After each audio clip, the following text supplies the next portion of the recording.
Welcome back to episode 23. So tonight episode in our podcast Healthy Living is Ageless Woman, Timeless Wisdom. Yes, very beneficial episode. I'm going to help you navigate the aging process with grace and vitality. So grab your pen and notebook, my dear sister. Let's begin. Thank you so much for being back here. So let's begin. So for us middle-aged women, yes, I am a middle-aged woman. I'm going to be 50 years old in a few months. We all experience several different physical and as well as hormonal changes, especially during the transition to menopause. So this phase is known as perimenopause, as I was saying on the other podcast. Around 40 years old, you start feeling some changing inside your body, and for some of us ladies it can start even in our late 30s. Yes, so when I was saying earlier last week, you will have irregular menstrual cycles, so you will have either heavy or light bleeding, or short or actually long period where you will have your menses. Maybe could last for a whole week and a half, 2 weeks even. I remember last year when I started having my perimenopause that I used to have periods like for about 2 weeks non-stop. Yeah, it does happen. Everybody is different. Every woman's body is different. All right, so the next change that I will see is the hormonal shifts, that it will decline in the production of estrogen and progesterone. So what is estrogen, by the way? So it is actually an hormone that plays a role in both male and female reproductive systems. So in us women, in female, this contributes to reproductive and as well as our breast health. You know, when we have the ability to breast milk our kids, breastfeed them, among other functions. So estrogen contributes to cognitive health, bone health, the function of the cardiovascular system, meaning the heart, and also other essential bodily processes. So most people know estrogen for its role alongside progesterone in female sexual as well as reproductive health. The third change would be in your bone health. So estrogen, like I said last week, it plays a crucial role in maintaining your bone density. Number 4, cardiovascular health. So estrogen has productive effects on the cardiovascular system. So when there's decrease in estrogen, we women have a higher risk of heart disease. So you have to be very careful as you grow older, my dear sister. Make sure to go for regular checkup. I was saying that last week podcast. And exercise. Watch out for your diet, eat healthy, and also do stress management. There will be also weight changes. Either you will gain some weight or you will lose some weight during your middle age process, the season of getting older in your 50s, in your 60s. And there's another also change in mental and emotional well-being. And some women have experienced, like I said last week, mood swings, and they may become like more irritable and more aggravated. So we have to be extremely careful as we grow older.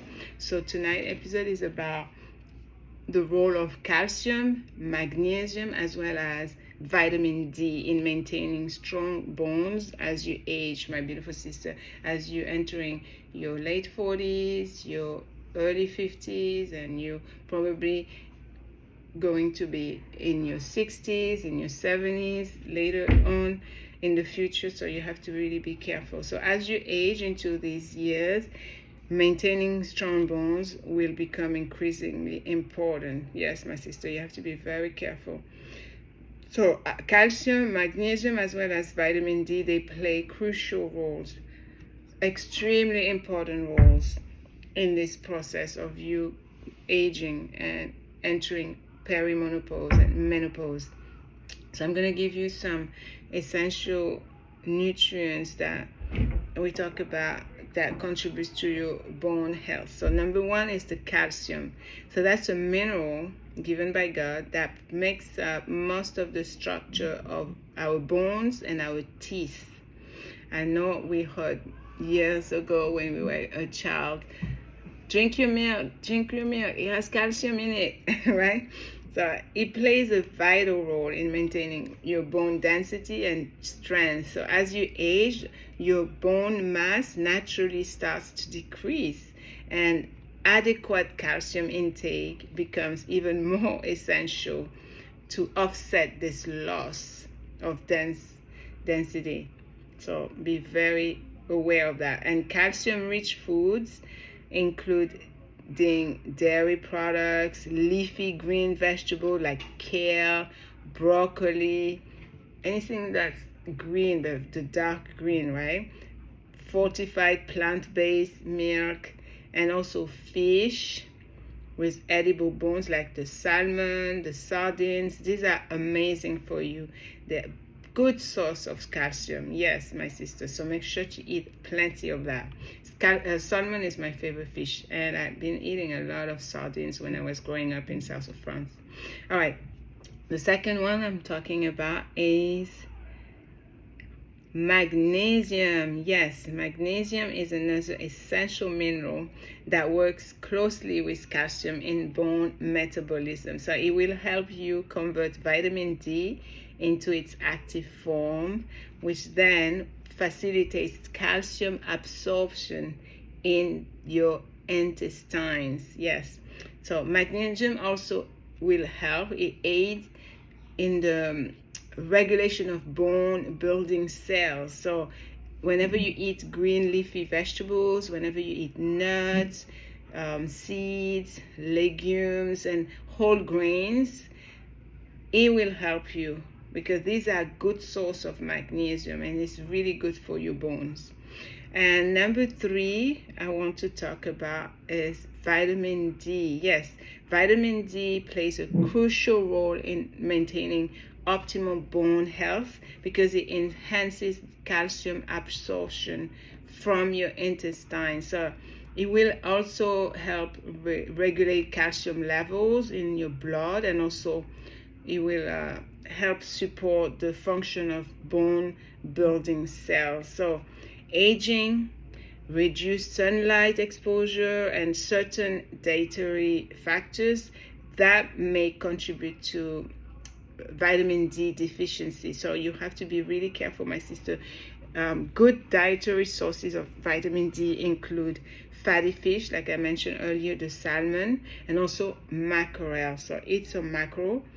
The egg yolks, so the yellow of the egg, and also fortified dairy products, and also plant-based milk. So be very careful of your diet, but remember that most people rely on sunlight exposure, because that sensitizes vitamin D in the body. So you have to ensure that you have a significant and sufficient intake of these nutrients.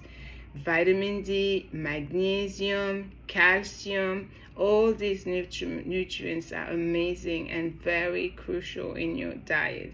So make sure you have a balanced diet, and of course, depending on your needs and also your healthcare provider, that person, your doctor, they may recommend you to have supplements so you can meet the required calcium as well as the magnesium and also the vitamin D intake as you grow older. It's very important that you always consult a healthcare professional to determine your specific needs, as well as knowing the nutritional requirements, because it may change. And also additionally, regular weight bearing exercises, yes, such as you have to walk, maybe it's like 15 minutes, 20 minutes early in the morning. Let's say you have a child, you have to take him to or take her to school. Walk instead of taking the public transportation, or instead of taking your car, for example. Or if you live on the 5th floor, for example, in your building, walk up the stairs instead of taking the elevator. It's very important. And also do some strength training. Always be active and use your arms, your feet, your legs, your hands, because this will also help you maintain bone strength as well as reduce the risk of a disease called osteoporosis. osteoporosis. You want to know what it is? Even the word itself is like, oh, what kind of word is that? Osteoporosis. I think it's how you say it. Osteoporosis.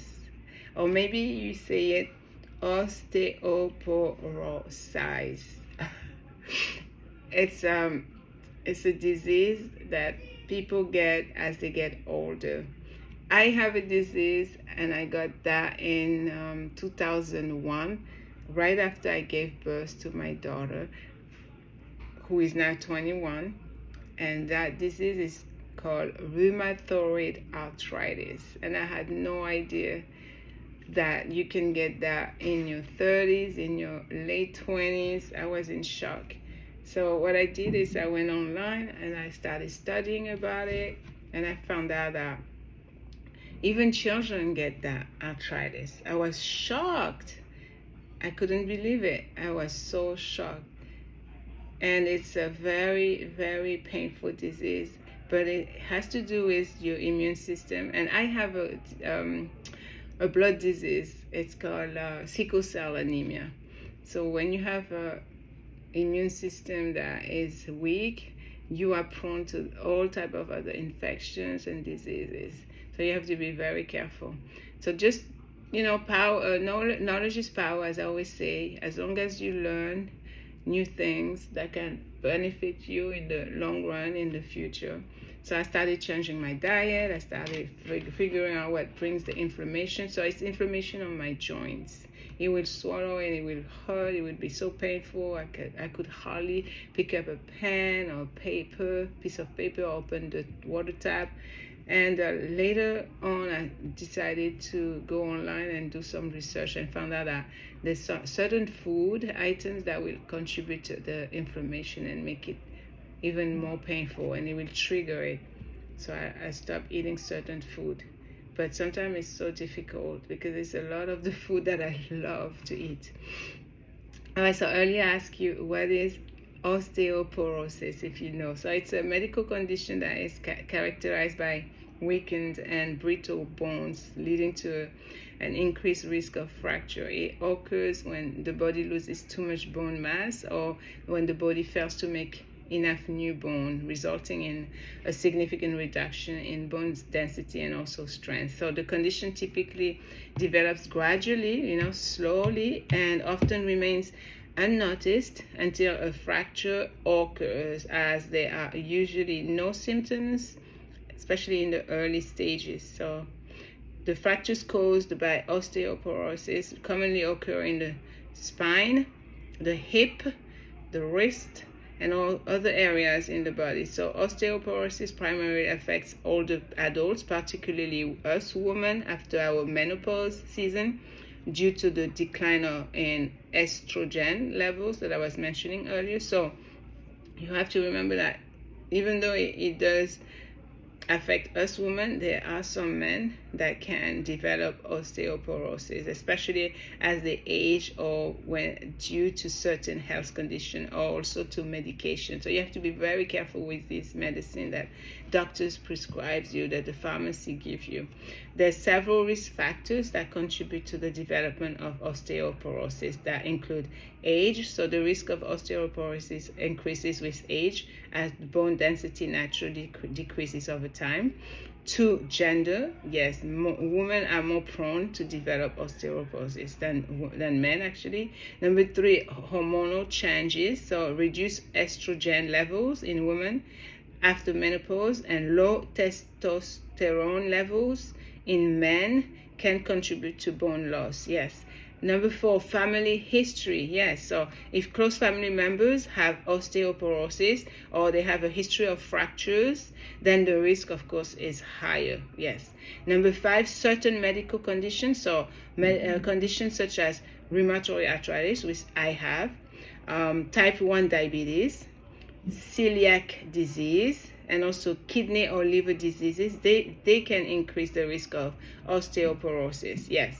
And number 6, last but not least, lifestyle factors. Yes.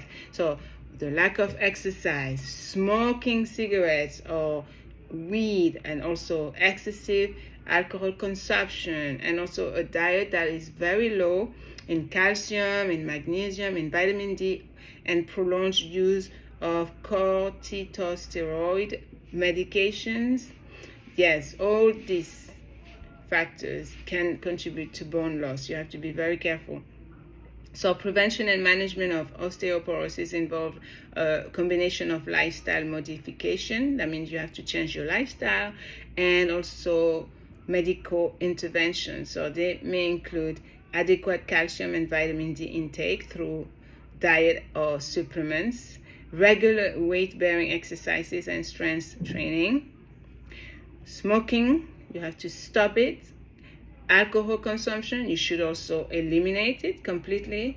Fall prevention measures in the home, so you have to make sure that there's no clutter. I did a video episode on decluttering your home and how it's so important, and I think I did that like 9 days ago. So go back to that video on my channel here, Healthy Living, how decluttering your home, it's very important, and it will bring joy even and clarity in your house. So you have to definitely be careful how your home looks like, if it's tidy, if it's organized, and also the medication that will slow bone loss and promote bone formation as prescribed by your healthcare professional. So remember, my sister, early diagnosis and also treatment that can help manage osteoporosis effectively, and also reduce the risk of any fractures, as well as improve your overall bone health. So it's very, very important. It's crucial that you always consult a healthcare professional for guidance on prevention, on screening, and also management of osteoporosis based on your risk factors as well as your health condition. So remember, sister, very, very careful and be very vigilant when it comes to your health as you grow older, as you come into perimenopause and you have menopause. So I'm going to recap quickly. So remember to have a sufficient intake in the nutrients that I mentioned earlier, the vitamin D, the magnesium, the calcium. And you need to have adequate calcium intakes, because it becomes more essential as you grow older. And make sure to have calcium-rich foods, dairy products, a lot of leafy green vegetables, kale, broccoli, eat salmon, eat sardines in macros, and just take care of yourself. Exercise, get some sunshine, go out in nature, just take care of yourself. All right, my beautiful sister, I love you very much. This is an amazing episode. I love talking about how I can help you navigate through this new season of your life. And remember, as always, I'm your big sister. My name is Niama. My friends call me Nia. Thank you so much for staying this long and listening. Until next time, stay blessed, stay learning, stay focused, be unbreakable.